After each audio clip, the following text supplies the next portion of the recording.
She cried alone under twin moons, hoping the human would come back. Zara pressed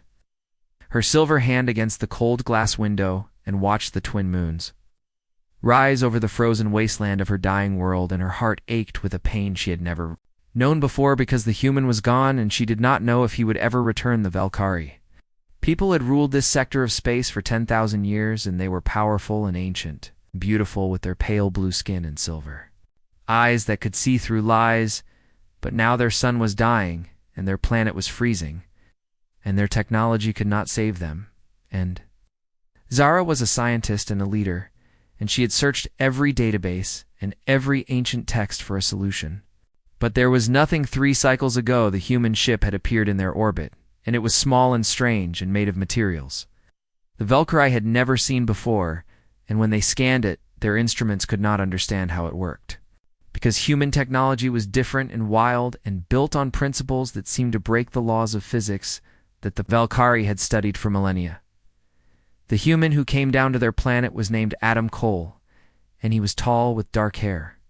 and green eyes, and he smiled easily, which confused Zara because her people did not smile much anymore, and they had forgotten how to hope. But this human looked at their frozen cities and their dying sun, and he did not seem afraid. Zara was assigned to escort Adam and to learn about his people, and at first she was cold and formal because the Valkyrie did not trust easily, and they had been betrayed before by other species who promised help but wanted only to steal their knowledge. But Adam was different, and he asked questions not about their weapons or their technology, but about their art and their music and their children. He told her stories about Earth and about humanity, and how his species had nearly destroyed themselves 100 times but always found a way to survive. And Zara listened and did not believe him at first, because it sounded impossible that such a chaotic and emotional species could have mastered space travel. But then Adam showed her human music and human paintings and human poetry, and she began to understand that humans were powerful not because they were logical, but because they refused to give upon the 7th day. Adam asked to see the core reactor that powered their cities, and Zara took him deep underground where the ancient machines hummed and flickered and struggled to generate warmth, and Adam studied it for hours in silence, and then he laughed, and Zara was offended because her people were dying and this human was laughing. But Adam explained that he was not mocking them, but that he saw the solution, and it was so simple that he could not believe that Valkyrie had missed. If he explained that the Valkyrie had built their reactor based on efficiency and perfection, and it worked beautifully when everything was optimal, but now their sun was failing. The reactor could not adapt. And Adam said that human technology was designed to work when everything went wrong, because humans expected failure and planned for it. And he could modify their reactor to be messy and inefficient, but adaptable, and it would save them. The Valkyrie Council did not trust Adam, and they argued for days, and Zara defended him, even though it meant going against her own people, and she did not understand why she believed in this strange human who smiled too much and seemed to find joy even in darkness. But something in her heart told her he was telling the truth finally. The council agreed to let Adam try, and he worked for 16 days without sleeping, and Zara stayed with him and brought him food and watched him work with tools that were crude compared to Valkyrie instruments, but somehow more effective. And she asked him why he was helping them, and Adam said that humans helped because it was the right thing to do, and Zara said that made no logical sense, and Adam smiled and said that was what made humans human. The 16th day, the reactor roared to life with power it had not had in decades, and warmth began to spread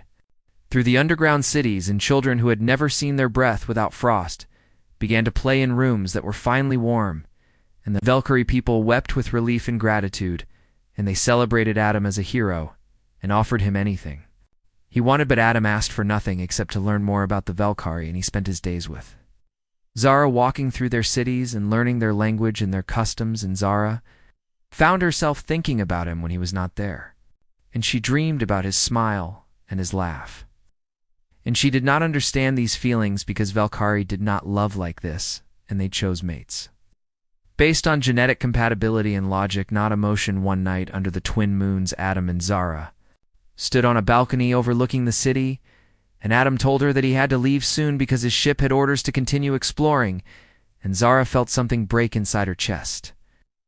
And she asked why he could not stay, and Adam said that he wanted to, but that humanity needed explorers, and he had a duty to his peoples. Era said that duty was not everything,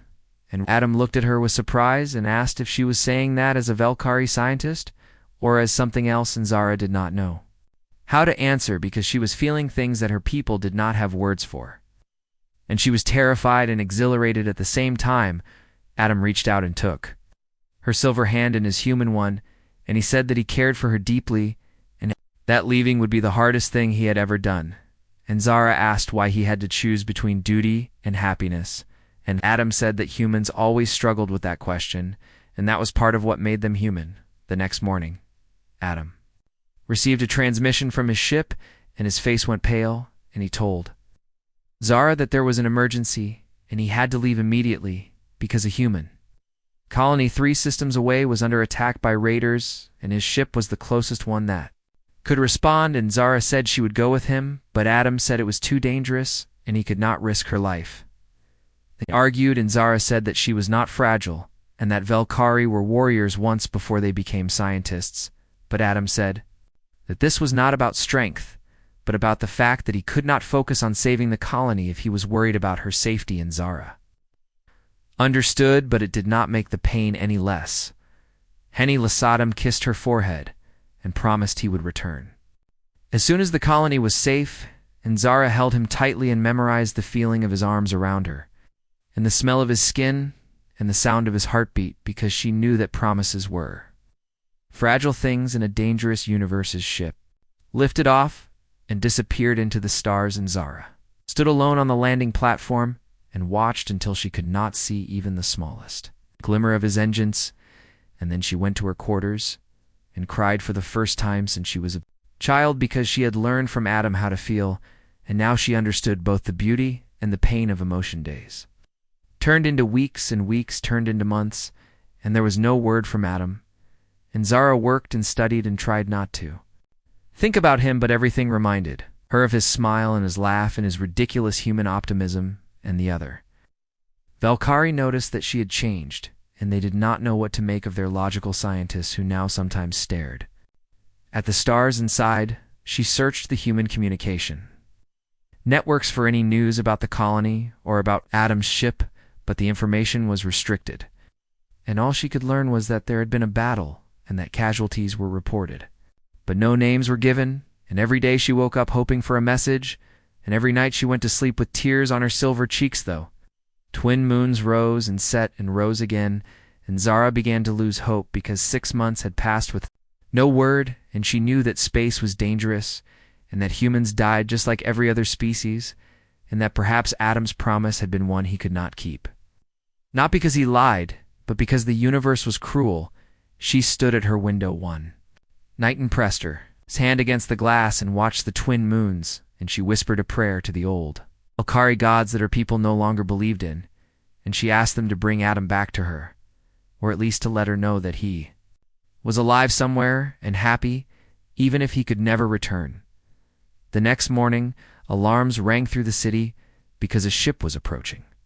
and it was transmitting human identification codes, and Zara ran faster than she had ever run before,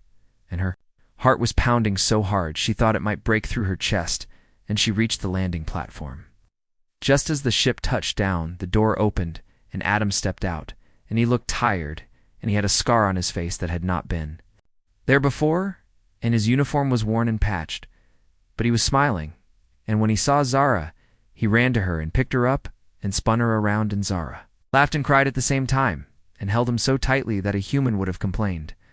But Adam just held her back. He told her that the battle had been terrible, and that his ship had been damaged, and they had spent months making repairs in a system with no communication relay, and he had tried to send messages, but none of them got through, and every day he thought about her and worried that she would think he had abandoned her or forgotten his promise.